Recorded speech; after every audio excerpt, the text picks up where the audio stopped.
بسم اللہ الرحمن الرحیم۔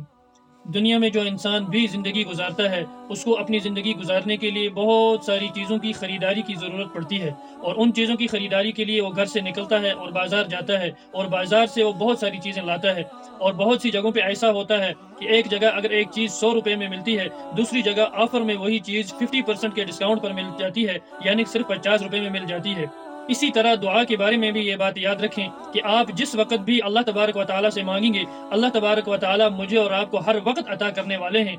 لیکن کچھ اوقات ایسے اللہ تبارک و تعالیٰ نے بطور آفر کے ہمیں دیے ہیں کہ میرا بندہ جب ان اوقات میں مجھ سے مانگے تو میں فوراً اس کی دعا قبول کرتا ہوں۔ تو ایسے بہت سارے اوقات ہیں، لیکن 16 اوقات ایسے ہیں جو میری نظر سے گزرے ہیں۔ وہ کیا ہیں؟ نمبر 1، تہجد کے وقت کی مانگی ہوئی دعا اللہ تبارک و تعالیٰ فوراً قبول فرماتے ہیں۔ حدیث پاک میں جناب نبی رحمت صلی اللہ علیہ وسلم ارشاد فرماتے ہیں، ینزل ربنا کل لیلۃ الی السماء الدنیا، کہ ہر رات اللہ تبارک و تعالیٰ آسمان دنیا پر تشریف لاتے ہیں، اور پھر اللہ تبارک و تعالیٰ صدا لگاتے ہیں، من یدعونی، کوئی ہے جو مجھ سے دعا مانگے میں اس کی دعائیں قبول کروں۔ اللہ تبارک و تعالیٰ دوسری صدا لگاتے ہیں، من یسألنی، کوئی ہے جو مجھ سے سوال کرے میں اسے عطا کروں۔ اور تیسری صدا اللہ تبارک و تعالیٰ لگاتے ہیں، من یستغفرنی، کوئی ہے جو مجھ سے معافی طلب کرے، جو مجھ سے استغفار کرے میں اس کی مغفرت کروں۔ یہ اللہ تبارک و تعالیٰ کا بہت بڑا دیا ہوا آفر ہے، اس لیے ہر مسلمان کو چاہیے کہ اپنے مسائل اللہ رب العزت کے ہاں کھڑے ہو کر تہجد کے وقت میں خوب مانگ کر اپنے مسائل کا حل تلاش کرے۔ اور دعا کی قبولیت کا دوسرا وقت، ہر فرض نماز کے بعد جب انسان دعا کرے تو اللہ تبارک و تعالیٰ حدیث پاک میں ہے کہ اس دعا کو قبول فرماتے ہیں۔ اس لیے ہر فرض نماز کے بعد وقت نکال کر انسان کو چاہیے کہ اپنے مسائل اللہ تبارک و تعالیٰ کے حضور پیش کرے، اور اللہ تبارک و تعالیٰ اس کے مسائل کو حل کرنے والے اور سننے والے ہیں۔ اور دعا کی قبولیت کا تیسرا وقت ہے کہ جب انسان سجدے کی حالت میں ہو، کیونکہ سجدے کی حالت میں بندہ اپنے رب کے سب سے زیادہ قریب ہوتا ہے۔ اس وقت ایک انسان اپنے رب کے سامنے گڑ گڑائے، روئے، عاجزی کے ساتھ، انکساری کے ساتھ اپنے معاملات اللہ تبارک و تعالیٰ سے اور مسائل کو حل کروائے۔ اور دعا کی قبولیت کا جو چوتھا وقت ہے، حضرت سیدنا انس بن مالک رضی اللہ تعالیٰ عنہ ارشاد فرماتے ہیں، سنن ابی داؤد میں روایت موجود ہے، حضور علیہ الصلوۃ والسلام نے ارشاد فرمایا کہ اذان اور اقامت کے درمیان جو وقت ہے، اس میں جو بندہ دعا مانگتا ہے اللہ تبارک و تعالیٰ اس کی دعا قبول فرماتے ہیں۔ دعا کی قبولیت کے لیے جو پانچواں وقت ہے وہ جمعہ کے دن ایک ایسی گھڑی ہے کہ اللہ تبارک و تعالیٰ اس میں ضرور دعا قبول فرماتے ہیں۔ علماء کرام فرماتے ہیں جمعہ کے دن نماز عصر سے لے کے نماز مغرب تک کا جو وقت ہے یہ بھی قبولیت کی خاص گھڑی ہے، اس میں بھی خوب دعائیں مانگنی چاہیے۔ اسی طرح دوسرا قول یہ ہے کہ جمعہ کے دن نماز جمعہ سے لے کر جمعہ کے اختتام تک کا جو وقت ہے یہ بھی قبولیت کا وقت ہے۔ اس لیے ایک بندے کو چاہیے کہ دونوں اوقات کو مد نظر رکھتے ہوئے اللہ تبارک و تعالیٰ کے سامنے گریہ زاری کرے اور اپنے مسائل کا حل تلاش کرے۔ دعا کی قبولیت کا جو چھٹا وقت ہے وہ کہ افطار کے وقت اللہ تبارک و تعالیٰ اپنے بندے کی دعائیں قبول فرماتے ہیں۔ ایک بندہ دن بھر روزے دار ہوتا ہے، اللہ تبارک و تعالیٰ کے احکامات پر عمل کرتا ہے، اپنے آپ کو گناہوں سے بچاتا ہے، اور شام کے وقت جب افطاری کرنے کا وقت ہوتا ہے اس وقت اللہ تبارک و تعالیٰ اپنے بندے کی دعائیں سنتے ہیں، قبول فرماتے ہیں۔ دعا کی قبولیت کا ساتواں وقت جب اللہ تبارک و تعالیٰ آسمان سے اپنی رحمت بارش نازل فرماتے ہیں تو اس وقت اللہ رب العزت کے ہاں بندے کی دعائیں قبول ہوتی ہیں۔ اس لیے جب بھی بارش ہو رہی ہو اللہ تبارک و تعالیٰ کے سامنے انسان ہاتھ پھیلائے اور اپنے سوالات اللہ تبارک و تعالیٰ کے ہاں پیش فرمائے، اللہ تبارک و تعالیٰ بندے کی دعا قبول فرماتے ہیں۔ دعا کی قبولیت کا آٹھواں وقت جب انسان کوئی سفر شروع کرتا ہے تو اللہ تبارک و تعالیٰ اس سفر میں اس کی دعائیں قبول کرتا ہے، کیونکہ سفر میں ایک انسان کو بہت ساری اذیتیں، تکلیفیں، صعوبتیں برداشت کرنی پڑتی ہیں۔ اس لیے اللہ تبارک و تعالیٰ کو اپنے بندے پر ترس آتا ہے، اور اگر یہ بندہ جو سفر کر رہا ہوتا ہے یا اگر اللہ تبارک و تعالیٰ سے دعائیں مانگتا ہے اللہ تبارک و تعالیٰ اس کی دعائیں قبول فرماتے ہیں۔ نواں وقت جب بندے کی دعا قبول ہوتی ہے، جب ایک بندہ کسی بیمار کے پاس چلا جائے، اس کی عیادت کے لیے چلا جائے، اس کی خدمت کرے، اس کے دل سے جو دعا نکلے گی اللہ تبارک و تعالیٰ اسے قبول فرمائیں گے۔ اس لیے ہر بندے کو چاہیے اپنے والدین کی خوب خدمت کریں، ان سے دعائیں لیں، اسی طرح اپنے اساتذہ کی، اپنے بڑے مشائخ کی، اپنے بزرگوں کی، اپنے ہمسایوں رشتہ داروں کی، اپنے قرب و جوار میں رہنے والے بزرگوں کی خوب خدمت کریں اور ان سے دعائیں لیں، کیونکہ جب وہ بیماری کی حالت میں ہوتے ہیں ان کا تعلق اللہ تبارک و تعالیٰ کے ساتھ ہوتا ہے، اور جب وہ کسی بندے کے لیے دعا کرتے ہیں تو وہ دعا فوراً قبول ہو جاتی ہے۔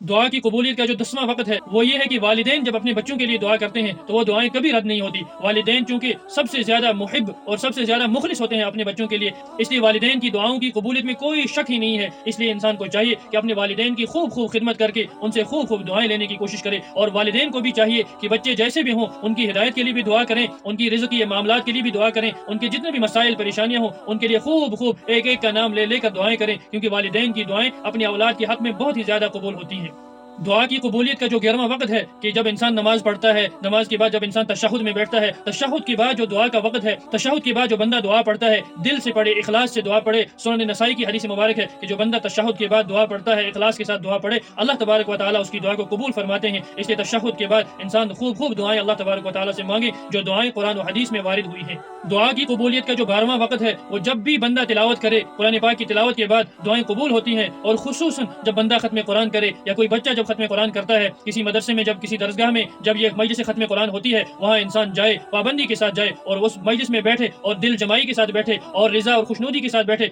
اور اپنے مسائل کو اللہ تبارک و تعالیٰ سے حل کروانے کی غرض سے جا کے بیٹھے۔ اس ختم قرآن کی مجلس کی برکت کی وجہ سے اس بندے کی دعائیں اللہ تبارک و تعالیٰ یقیناً قبول فرمائیں گے۔ اس لیے جب بھی بندہ خود ختم قرآن کرے تب بھی دعا مانگے، اس وقت دعا قبول ہوتی ہے۔ جب کسی اور نے ختم قرآن کیا ہو اس وقت بھی بندہ خوب دعائیں مانگے، کیونکہ یہ دعا کی قبولیت کا وقت ہوتا ہے۔ 9 ذی الحجہ جس کو یوم العرفہ بھی کہتے ہیں، اس دن اللہ تبارک و تعالیٰ بھی دعائیں قبول فرماتے ہیں، اس لیے چونکہ اس دن روزہ رکھنے کی بھی فضیلت ہے، انسان روزہ بھی رکھے اور اس دن اللہ تبارک و تعالیٰ سے اپنے مسائل کو حل کروائے اور خوب مانگ کر اپنے لیے، اپنے اہل و عیال کے لیے، پوری امت مسلمہ کے لیے خوب اللہ تبارک و تعالیٰ سے رو کر مانگے۔ 14واں جو وقت ہے دعا کی قبولیت کا کہ جب انسان مکہ مکرمہ سے لایا ہوا آب زمزم جب ایک انسان پیے، جو ہمارے لیے تبرک ہوتا ہے، اس آب زمزم کو پینے سے پہلے پیتے وقت، پینے کے بعد جو بھی بندہ دعائیں مانگے گا اللہ تبارک و تعالیٰ اس کی دعا ضرور قبول فرمائے گا۔ شرط یہ ہے کہ بندہ اخلاص کے ساتھ مانگے۔ دعا کی قبولیت کے اوقات میں سے 15واں وقت اس وقت آتا ہے جب اللہ تبارک و تعالیٰ مجھے اور آپ تمام سننے والوں کو حج بیت اللہ نصیب فرماتے ہیں